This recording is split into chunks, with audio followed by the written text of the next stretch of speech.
Hi friends, అందరికీ నమస్కారం. మరొక్కసారి నా సంకీర్తన ఛానల్కి స్వాగతం. ఈనాటి వీడియోలో కొన్ని రకాల రాగాల గురించి క్లుప్తంగా వివరించబోతున్నాను. వాద్య సంగీతం కానీ గాత్ర సంగీతం కానీ నేర్చుకునే వారందరూ తప్పనిసరిగా ఈ రాగాల గురించి తెలుసుకోవాల్సిన అవసరం ఎంతైనా ఉంది. మరి ఈ రాగాల గురించి తెలిసింటే పర్వాలేదు, తెలియని వారు మాత్రం ఈ రాగాల గురించి తెలుసుకోండి. సో ఫ్రెండ్స్, ఈ వీడియో పూర్తిగా చూడండి. నేను చెప్పబోయే రాగాల గురించి తెలుసుకోండి, మీ సంగీత జ్ఞానాన్ని పెంపొందించుకోండి. ఓకేనా ఫ్రెండ్స్? సో ఫ్రెండ్స్, 4 రకాల రాగాల గురించి వివరిస్తాను. వర్జ్య రాగాలు, వక్ర రాగాలు, పాశాంగ రాగాలు, ఉపాంగ రాగాలు. మొట్టమొదటిగా వర్జ్య రాగాల గురించి తెలుసుకుందాం. వర్జ్య రాగాలు అంటే మేళకర్త రాగాలు లేదా జనక రాగాలు ఉన్నాయి కదా, వాటి నుండి జన్య రాగాలు ఏర్పడి ఉంటాయి. ఆ ఏర్పడినటువంటి జన్య రాగాలలో మేళకర్త రాగాల్లో ఉన్నటువంటి స్వరాలు ఈ జన్య రాగాల్లో ఉండవు. అందుకే వాటిని వర్జ్య రాగాలు అంటారు. వర్జ్యము అంటే ఏంటి? వదిలిపెట్టడము లేదంటే విడిచిపెట్టడం అన్నమాట. అంటే జనక రాగాల్లో ఉన్న స్వరాలు ఒక్కొక్కసారి జన్య రాగాల్లో ఉండవు, అందుకే వాటిని వర్జ్య రాగాలు అంటారు. ఉదాహరణకు శుద్ధ సావేరి. శుద్ధ సావేరి రాగం వచ్చేసి 29వ మేళకర్త రాగమైనటువంటి శంకరాభరణ రాగ జన్యము. శంకరాభరణ రాగం గురించి మీ అందరికీ తెలుసు, అయినా వాటి స్వరాలు స్వరస్థానాలు ఒకసారి వివరిస్తాను. సరి గ మ ప ద ని సా సా ని ద ప మ ద ని సా. ఇవి శంకరాభరణ రాగం యొక్క ఆరోహణ అవరోహణ స్వరాలు. అన్నీ వైట్ కీసు లేదా శుద్ధ స్వరాలే వస్తాయి. వీటి నుండి శుద్ధ సావేరి రాగం ఏర్పడింది. శుద్ధ సావేరి రాగం యొక్క ఆరోహణ అవరోహణ స్వరాలు తెలుసుకుందాము. సరి మ ప ద సా సా ద ప మ రి సా. సరి మ ప ద సా సా ద ప మ రి సా. ఇవి శుద్ధ సావేరి రాగం యొక్క ఆరోహణ అవరోహణ స్వరాలు. ఈ శుద్ధ సావేరిలో గాంధారము అంటే గాత్రి అంతర్గాంధారము, అలాగే కాకలి నిషాదము నీత్రి, ఈ 2 స్వరాలు ఉండవు కాబట్టి ఈ రాగాన్ని వర్జ్య రాగము అంటారు. ఈ శుద్ధ సావేరి రాగము హిందుస్థానీ సంగీత పద్ధతిలో దుర్గా రాగానికి సరి సమానం. ఓకేనా ఫ్రెండ్స్? తర్వాత వక్ర రాగాలు. వక్ర రాగం అంటేనే మీకు అర్థమైపోయి ఉంటుంది. అంటే మేళకర్త రాగాల్లోని స్వరములను వక్రగతి పట్టిస్తే, అంటే స్వరక్రమాలను మారిస్తే, ముందు వెనుకగా మారిస్తే ఏర్పడే రాగాలను వక్ర రాగాలు అంటారు. ఈ వక్ర రాగాలకు సహానా రాగము. ఈ సహానా రాగం వచ్చేసి 28వ మేళకర్త రాగ జన్యము. 28వ మేళకర్త రాగం అంటే హరికాంబోజి రాగం. మరి హరికాంబోజి రాగం యొక్క స్వరాలు స్వరస్థానాలు సరి గ మ ప ద ని సా సా ని ద ప మ గ రి సా. ఇవి హరికాంబోజి రాగం యొక్క స్వరాలు స్వరస్థానాలు. ఈ హరికాంబోజి రాగం నుంచి సహానా అనే వక్ర రాగం ఏర్పడింది.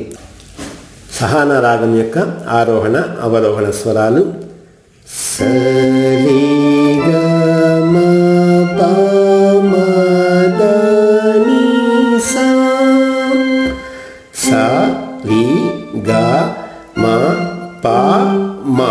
ఓకే, ద ని సా అంటే ఆరోహణలో ఒక వక్రంగా ఏర్పడినాయి స్వరాలు. అవరోహణలో స్వరాలు సా ని ద ప మ గ మ రి గ రి సా. సో అవరోహణలో ఆరోహణలో అవరోహణలో స్వరాలు క్రమంగా లేకుండా ముందు వెనుకగా వక్రంగా ఏర్పడినాయి కాబట్టి ఈ రాగాన్ని ఉభయ వక్ర సంపూర్ణ రాగము అంటారు. సంపూర్ణ రాగము ఎందుకంటే ఈ రాగంలో సప్తస్వరాలు అన్నీ ఉన్నాయి, అయినా ఇది మేళకర్త రాగం కాదు. ఎందుకంటే స్వరాలన్నీ ముందు వెనుక ఉన్నాయి కాబట్టి వక్ర రాగంగా ఏర్పడింది. కాబట్టి ఉభయ వక్ర సంపూర్ణ రాగము అంటారు. అంటే ఆరోహణలో వక్రంగా ఉన్నాయి, అవరోహణలో కూడా వక్రంగా ఉన్నాయి కాబట్టి ఈ రాగాన్ని ఉభయ వక్ర సంపూర్ణ రాగము అని చెప్తారు. సో ఫ్రెండ్స్, తర్వాత ఉపాంగ రాగాల గురించి తెలుసుకుందాము. ఉపాంగ రాగాలు అంటే ఏం లేదండి, మేళకర్త రాగాల్లో ఉన్న స్వరాలతో జన్య రాగాలు ఏర్పడితే వాటిని ఉపాంగ రాగాలు అంటారు. ఈ ఉపాంగ రాగాల గురించి 2 ఉదాహరణలు ఇస్తాను. ఒకటి వచ్చేసి మలహరి రాగము, తర్వాత ఆరభి రాగము. మొట్టమొదటిగా మలహరి రాగం గురించి తెలుసుకుందాము. మలహరి రాగము 15వ మేళకర్త రాగమైనటువంటి మాయామాళవ గౌళ రాగం యొక్క జన్య రాగము. మాయామాళవ గౌళ రాగం మీ అందరికీ తెలిసే ఉంటుంది, ఎందుకంటే కర్ణాటక సంగీతంలో ప్రాథమిక పాఠాలు నేర్చుకునే వాళ్ళందరికీ మాయామాళవ గౌళ రాగంలోనే నేర్పిస్తారు. ఈ మాయామాళవ గౌళ రాగం యొక్క స్వరాలు, స్వరస్థానాలు ఆరోహణలో అవరోహణలో ఎలా ఉంటాయో చూపిస్తాను. సరి గ మ ప ద ని సా సా ని ద ప మ గ రి సా. ఇవి మాయామాళవ గౌళ రాగం యొక్క స్వరాలు, స్వరస్థానాలు. షడ్జమము, శుద్ధ రిషభము, అంతర్గాంధారము, శుద్ధ మధ్యమము, పంచమము, శుద్ధ దైవతము, కాకలి నిషాదము, తర్వాత తారాస్థాయి స. ఈ రాగం నుంచే మలహరి రాగం ఏర్పడింది. మలహరి రాగం యొక్క స్వరాలు, స్వరస్థానాలు సరి మ ప ద సా స రి మ ప ద స. అంటే ఆరోహణలో అంతర్గాంధారము, కాకలి నిషాదము ఉండదు. అవరోహణలో సా ద ప మ గ రి సా సా ద ప మ గ రి స. అర్థమైందా? అంటే అవరోహణలో కాకలి నిషాదం ఉండదు. అంటే ఆరోహణలో 5 స్వరాలు, అవరోహణలో 6 స్వరాలు ఉంటాయి కాబట్టి ఈ మలహరి రాగాన్ని ఔడవ షాడవ రాగము అంటారు. కర్ణాటక సంగీత పద్ధతిలో గాత్ర సంగీతము, వాద్య సంగీతము నేర్చుకునే వాళ్లకు మలహరి రాగంలో ఏర్పడినటువంటి శ్రీ గణనాథ సింధూరవర్ణ అనే గీతాన్ని మొట్టమొదటిగా నేర్పిస్తారు. ఈ గీతాన్ని రచించిన మహనీయుడు శ్రీ పురంధరదాస్ గారు. సో మలహరి రాగం గురించి అర్థమైంటుంది అనుకుంటాను. తర్వాత ఆరభి రాగం గురించి వివరిస్తాను. అది కూడా ఒక ఉపాంగ రాగమే. సో ఫ్రెండ్స్, ఆరభి రాగము 29వ మేళకర్త రాగమైనటువంటి శంకరాభరణ రాగం యొక్క జన్య రాగము. మరి శంకరాభరణ రాగం గురించి మీ అందరికీ తెలిసే ఉంటుంది, మరొకసారి చూపిస్తాను. సరి గ మ ప ద ని సా సా ని ద ప మ గ రి సా. ఇది శంకరాభరణ రాగం యొక్క స్వరాలు, స్వరస్థానాలు. ఈ రాగం నుంచే అరబి రాగం ఏర్పడింది. అరబి రాగం యొక్క స్వరాలు, స్వరస్థానాలు ఆరోహణలో అవరోహణలో ఎలా ఉంటాయో తెలుసుకుందాము. సరి మ ప ద సా సా రి మ ప ద సా. అంటే ఆరోహణలో అంతర్గాంధారము, తర్వాత కాకలి నిషాదము, ఈ 2 స్వరాలు ఉండవు. 5 స్వరాలు మాత్రమే ఉంటాయి. అవరోహణలో మొత్తం స్వరాలన్నీ ఉంటాయి. సా ని ద ప మ గ రి సా. సో అవరోహణలో సా ని ద ప మ గ రి సా. అంటే అరబి రాగంలో ఆరోహణలో 5 స్వరాలు, అవరోహణలో పూర్తి స్వరాలు అంటే 7 స్వరాలు ఉంటాయి కాబట్టి ఈ రాగాన్ని ఔడవ సంపూర్ణ రాగము అని చెప్తారు. సో ఫ్రెండ్స్, ఉపాంగ రాగాల గురించి మీకు బాగా అర్థమైంటుంది అనుకుంటాను. ఈవెన్ మోహన రాగము, శివరంజని, హంసధ్వని, ఇవన్నీ ఈ రాగాలన్నీ ఈ ఉపాంగ రాగాల కిందికి వస్తాయి. ఓకేనా ఫ్రెండ్స్? సో ఫ్రెండ్స్, చివరగా భాషాంగ రాగాలు అంటే ఏమిటో తెలుసుకుందాం. ఫ్రెండ్స్, మీ అందరికీ తెలుసు, మామూలుగా జన్య రాగాలలో మేళకర్త రాగాల్లోని స్వరాలే జన్య రాగాల్లో కూడా వస్తుంటాయి. కానీ కొన్ని సందర్భాల్లో ఈ రాగ లక్షణానికి విరుద్ధంగా మేళకర్త రాగాల్లోని స్వరాలతో పాటు అన్యస్వరముగా ఈ జన్య రాగాల్లో ఏర్పడుతుంటాయి. వీటినే భాషాంగ రాగాలు అంటారు. ఉదాహరణతో పాటు వివరిస్తాను, జాగ్రత్తగా గమనించండి.